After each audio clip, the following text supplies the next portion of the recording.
कल तक जिस गुंजन के जिस्म से अभिनव खेलता रहा, शादी की बात पर वह उसे नीची जाति का बताने लगा। इस अपमान का बदला लेने के लिए गुंजन ने एक खेल खेला और फिर एक दिन। नमस्कार दोस्तों, आपका बहुत बहुत स्वागत है मेरे यूट्यूब चैनल पर। आज सुनेंगे कहानी मलहम। गुंजन जल्दी जल्दी काम निपटा रही थी। दाल और सब्जी बना चुकी थी, बस फुलके बनाने बाकी थे। तभी अभिनव किचन में दाखिल हुआ और गुंजन के करीब रखे गिलास को उठाने लगा। उसने जानबूझकर गुंजन को हौले से स्पर्श करते हुए गिलास उठाया और पानी लेकर बाहर निकल गया। गुंजन की धड़कनें बढ़ गईं। एक नशा सा उसके बदन को महकाने लगा। उसने चाहत भरी नज़रों से अभिनव की तरफ देखा, जो उसे ही निहार रहा था। गुंजन की धड़कनें फिर से ठहर गईं। लगा जैसे पूरे जहान का प्यार लिए अभिनव ने उसे आगोश में ले लिया हो और वह दुनिया को भूलकर अभिनव में खो गई हो। तभी अम्मा जी अखबार ढूंढती हुई कमरे में दाखिल हुई और गुंजन का सपना टूट गया।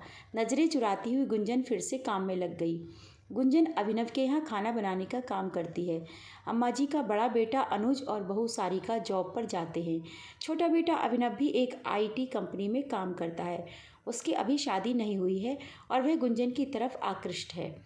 22 साल की गुंजन बेहद खूबसूरत है और वह अपने माता पिता की इकलौती संतान है। माता पिता ने उसे बहुत लाड़ प्यार से पाला है। इंटर तक पढ़ाया भी है, मगर घर की माली हालत सही नहीं होने की वजह से उसे दूसरों के घरों में खाना बनाने का काम शुरू करना पड़ा। गुंजन जानती है कि अभिनव ऊंची जाति का पढ़ा लिखा लड़का है और अभिनव के साथ उसका कोई मेल नहीं। मगर कहते हैं ना कि प्यार ऐसा नशा है जो अच्छों की बुद्धि पर ताला लगा देता है। प्यार के एहसास में डूबा व्यक्ति सही गलत, ऊंच नीच, अच्छा बुरा कुछ भी नहीं समझता।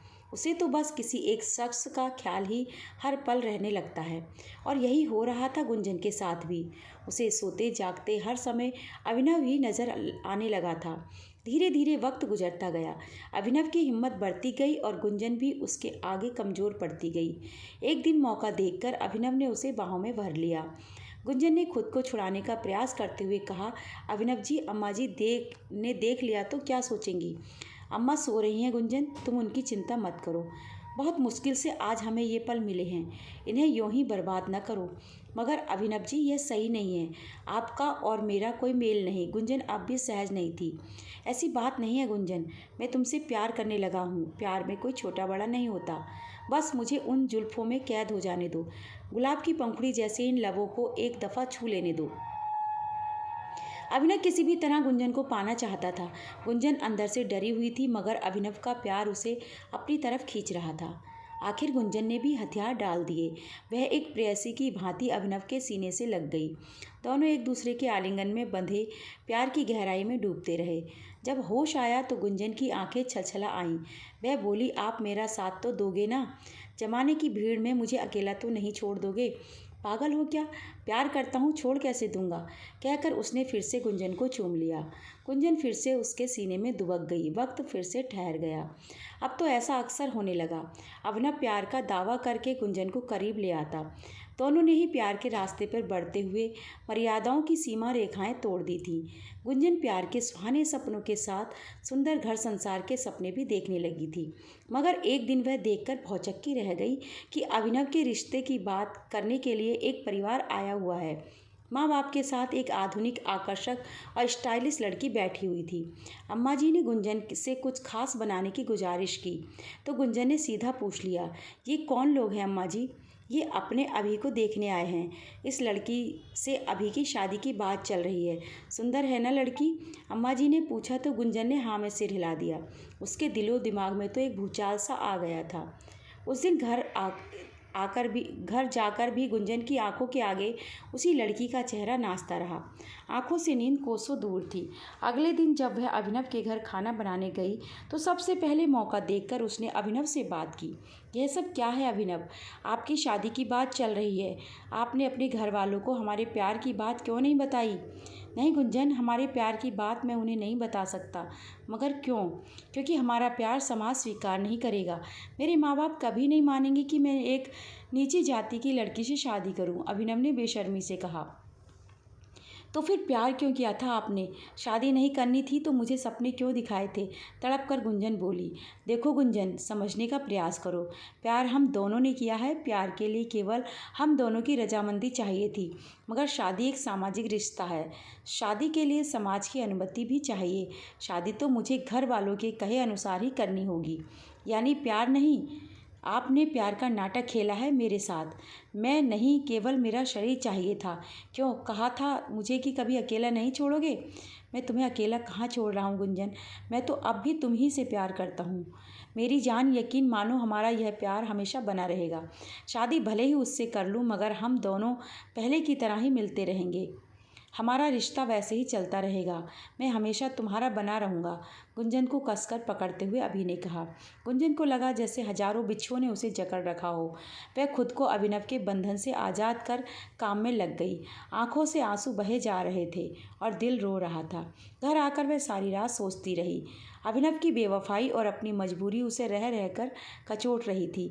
अभिनव के लिए भले ही यह प्यार तन की भूख थी, मगर उसने तो हृदय से चाहा था। तभी तो अपना सब कुछ समर्पित कर दिया था। इतनी आसानी से वह अभिनव को माफ़ नहीं कर सकती थी। उसके किए की सज़ा तो देनी ही होगी। वह पूरी रात यही सोचती रही कि अभिनव को सबक कैसे सिखाए। आखिर उसे समझ आ गया कि वह अभिनव से बदला कैसे ले सकती है। अगले दिन से ही उसने बदले की पटकथा लिखनी शुरू कर दी। उस दिन वह बहुत ज़्यादा ही बन संवर कर अभी के घर खाना बनाने पहुंची।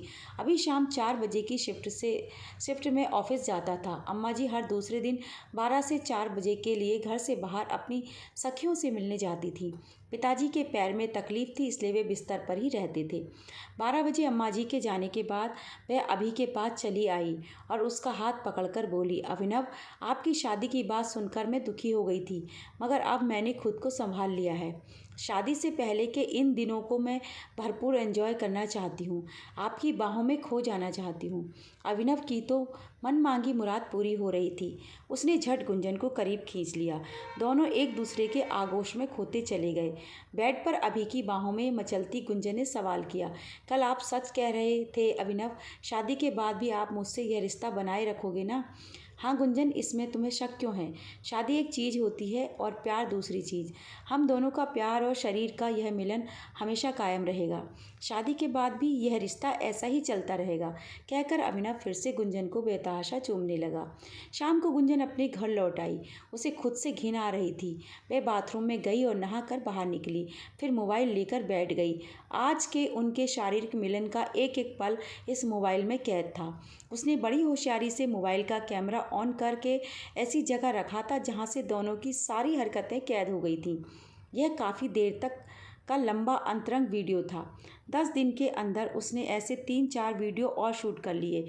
फिर वीडियोज़ में एडिट करके बड़ी चतुराई से उसने अपने चेहरे को छिपा लिया। कुछ दिनों में अभिनव की शादी हो गई। 8-10 दिनों के अंदर ही उसने अभिनव की पत्नी से दोस्ती कर ली और उसका मोबाइल नंबर ले लिया। अगले दिन उसने अम्मा जी को कह दिया कि उसे मुंबई में जॉब लग गई है और अब वह काम पर नहीं आ पाएगी। उस दिन वह अभिनव से मिली भी नहीं और घर चली आई। अगले दिन सुबह सुबह उसने अपने और अभिनव के 2 अंतरंग वीडियो अभिनव की पत्नी को व्हाट्सएप कर दिए। 2 घंटे बाद उसने 2 और वीडियो व्हाट्सएप किए और चैन से घर के काम निपटाने लगी। शाम 4 बजे के करीब अभिनव का फ़ोन आया। गुंजन को इसका अंदाज़ा पहले से था। उसने मुस्कुराते हुए फ़ोन उठाया तो सामने से अभिनव का रोता हुआ स्वर सुनाई दिया। गुंजन, तुमने यह क्या किया मेरे साथ? मेरी शादीशुदा ज़िंदगी की अभी ठीक से शुरुआत भी नहीं हुई थी और तुमने ये वीडियो भेज दिए। तुम्हें पता है, माया सुबह से ही मुझसे लड़ रही थी और अभी अभी सूटकेस लेकर हमेशा के लिए अपने घर चली गई। गुंजन, तुमने यह क्या कर दिया मेरे साथ? अब तुम ना घर के रहोगे ना घाट के। गुड बाय मिस्टर अभिनव। वाक्य पूरा करते हुए गुंजन ने कहा और फ़ोन काट दिया। उसने आज अभिनव से बदला ले लिया था, खुद को मिले हर आंसुओं का बदला। आज उसे महसूस हो रहा था जैसे उसके जख्मों पर किसी ने मलहम लगा दिया हो। तो दोस्तों, ये थी आज की कहानी। आपको कैसी लगी कमेंट करके मुझे ज़रूर बताएं और इसी तरह की नई नई कहानियों के लिए मेरे चैनल को भी सब्सक्राइब कर लें। वीडियो को लाइक और शेयर भी ज़रूर करें। कहानी सुनने के लिए आपका बहुत बहुत धन्यवाद।